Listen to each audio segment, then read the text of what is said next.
സംസ്ഥാനത്ത് കാലവർഷം എത്തി. ശക്തമായ മഴ തുടരുകയാണ്. ഇനി മഴക്കാല രോഗങ്ങളും എത്തും. വെള്ളത്തിലൂടെയും കൊതുകിലൂടെയുമാണ് ഏറ്റവും കൂടുതൽ രോഗങ്ങൾ പിടിപെടുന്നത്. രോഗം വരാതിരിക്കാനായി മുൻകരുതൽ എടുക്കുന്നതിനൊപ്പം രോഗലക്ഷണം കണ്ടാൽ ഉടൻ വൈദ്യസഹായം തേടാനും ശ്രദ്ധിക്കണം. ചില മഴക്കാല രോഗങ്ങളെ എങ്ങനെ പ്രതിരോധിക്കാം എന്ന് നോക്കാം.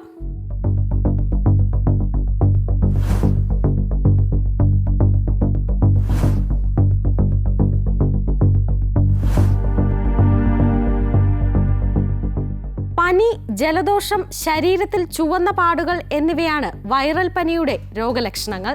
5 ദിവസം മുതൽ ഒരാഴ്ച വരെ വൈറൽ പനി നീണ്ടു നിൽക്കാം. ധാരാളം വെള്ളം കുടിക്കുകയും പോഷകസമൃദ്ധമായ ആഹാരം കഴിക്കുകയും നന്നായി വിശ്രമിക്കുകയും വേണം. ഡോക്ടറുടെ നിർദ്ദേശപ്രകാരം മരുന്നുകളും കഴിക്കാം. ഈഡിസ് വിഭാഗത്തിൽപ്പെട്ട കൊതുകുകളാണ് ഡെങ്കിപ്പനി പരത്തുക.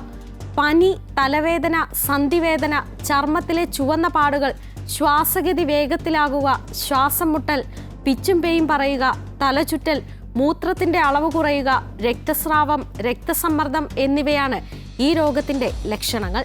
കൊതുക് പരത്തുന്ന മഴക്കാല രോഗമാണ് മലേറിയ. പനി, തണുപ്പും വിറയലും, പേശിവേദന എന്നിവയാണ് രോഗലക്ഷണങ്ങൾ. വീട്ടിലും പരിസരത്തും പ്ലാസ്റ്റിക് കുപ്പി, പാത്രങ്ങൾ, ഓട, ചിരട്ട എന്നിവയിൽ വെള്ളം കെട്ടി നിൽക്കാതെ ശ്രദ്ധിക്കുക.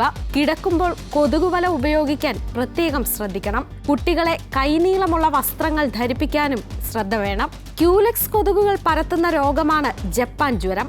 കുട്ടികളെയും പ്രായമായവരെയുമാണ് ഈ രോഗം മാരകമായി ബാധിക്കുക.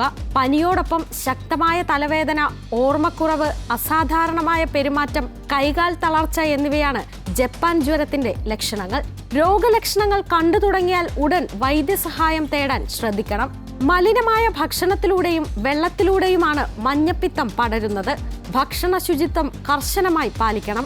വൃത്തിയുള്ള സ്ഥലങ്ങളിൽ നിന്ന് മാത്രം ഭക്ഷണം വാങ്ങി കഴിക്കുക. കണ്ണിന് മഞ്ഞ നിറമോ മൂത്രത്തിന് നിറവ്യത്യാസമോ കണ്ടാൽ വൈദ്യസഹായം തേടണം.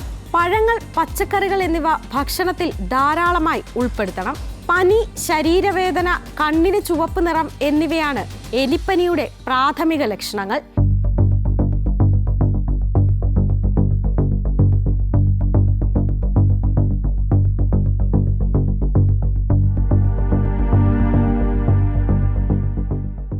എലിയുടെ മൂത്രത്തിലൂടെ പുറത്തുവരുന്ന രോഗാണുക്കൾ അഴുക്കുവെള്ളത്തിൽ കലരുകയും മുറിവുകളിലൂടെ അവ മനുഷ്യ ശരീരത്തിൽ പ്രവേശിക്കുകയുമാണ് ചെയ്യുക. ശുചീകരണ പ്രവർത്തനങ്ങളിൽ ഏർപ്പെടുന്നവർ ഗംബൂട്ട്, ഗ്ലൗസ് മുതലായ വ്യക്തിഗത സുരക്ഷാ മാർഗങ്ങൾ സ്വീകരിക്കാൻ ശ്രദ്ധിക്കണം. കെട്ടിക്കിടക്കുന്ന വെള്ളത്തിലിറങ്ങുന്നവർ കൈകാലുകൾ സോപ്പ് ഉപയോഗിച്ച് വൃത്തിയായി കഴുകണം. വെള്ളത്തിലിറങ്ങുന്നവർ നിർബന്ധമായും എലിപ്പനി പ്രതിരോധ ഗുളികയായ ഡോക്സിസൈക്ലിൻ കഴിക്കേണ്ടതാണ്. കെട്ടിനിൽക്കുന്ന വെള്ളത്തിൽ കുട്ടികൾ കളിക്കുകയോ കുളിക്കുകയോ ചെയ്യരുത്. രോഗലക്ഷണങ്ങൾ ശ്രദ്ധയിൽപ്പെട്ടാൽ ഉടൻ വൈദ്യസഹായം തേടണം. മഴക്കാലത്ത് സാധാരണയായി കാണപ്പെടുന്ന ജലജന്യ രോഗമാണ് വയറിളക്കം. തിളപ്പിച്ചാറിയ വെള്ളം മാത്രം കുടിക്കുക. കഴിയുന്നതും പുറത്തുനിന്നുള്ള ഭക്ഷണം ഒഴിവാക്കുക. വയറിളക്കത്തിനും ടൈഫോയിഡിനും ഹെപ്പറ്റൈറ്റിസിനുമുള്ള പ്രതിരോധ കുത്തിവയ്പ്പുകൾ ഉറപ്പാക്കണം. ശരീരത്തിലെ ജലാംശം നഷ്ടമാകാതിരിക്കാൻ ധാരാളം വെള്ളം കുടിക്കണം. ചെറിയ കുട്ടികൾക്കും പ്രായമായവർക്കും മഴക്കാലത്ത് ന്യൂമോണിയ വരാനുള്ള സാധ്യത കൂടുതലാണ്. വായുവിൽ കൂടി പകരുന്ന രോഗമാണ് ഇത്.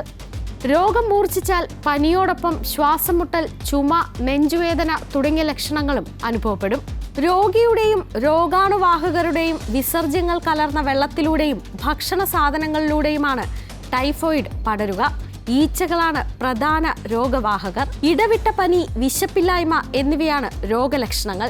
രക്തപരിശോധനയിലൂടെയാണ് രോഗനിർണയം നടത്തുന്നത്.